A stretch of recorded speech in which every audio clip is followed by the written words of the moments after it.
ધ્વનિ પ્રદૂષણ ફેલાવતા બુલેટ ચાલકો સામે કાર્યવાહી। વડોદરામાં બુલેટ બાઇકના સાયલેન્સરને મોડિફાઈ કરાવીને તેમાંથી ધ્વનિ પ્રદૂષણ સર્જનારા તત્વો સામે પોલીસે કડક કાર્યવાહી કરી છે।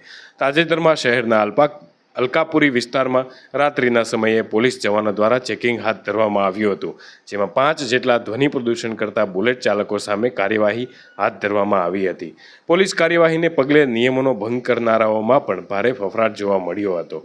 વડોદરામાં ધ્વનિ પ્રદૂષણ કરનારાઓ સામે પોલીસ કાર્યવાહી હાથ ધરી છે। ધ્વનિ પ્રદૂષણ લાઉડ સ્પીકરો થકી હોય કે પછી બુલેટ બાઇકનું સાયલેન્સર મોડિફાઈ કરીને કરવામાં આવતું હોય, બંને કિસ્સાઓમાં પોલીસ સતર્ક રહીને કામગીરી કરી રહી છે।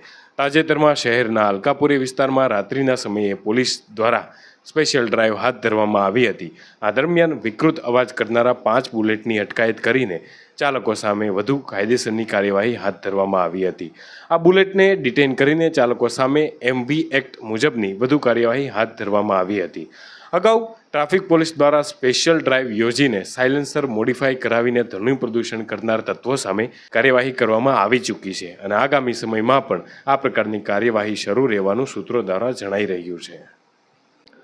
ઉલ્લેખનીય છે કે બુલેટ ચાલકો દ્વારા સાયલેન્સર મોડિફાઈ કરવામાં આવતા તેમાંથી મોટો અવાજ થાય છે, સાથે જ તેમાં વિશેષ સાધન મૂકવામાં આવે તો ફટાકડા જેવો ધડાકો પણ થાય છે। આ ધડાકાના કારણે ધ્વનિ પ્રદૂષણ થવાની સાથે લોકોમાં ડર પેસવાનો પણ ભય રહેલો છે, જેના કારણે પોલીસ દ્વારા આવા તત્વો સામે કાર્યવાહી હાથ ધરવામાં આવી રહી છે।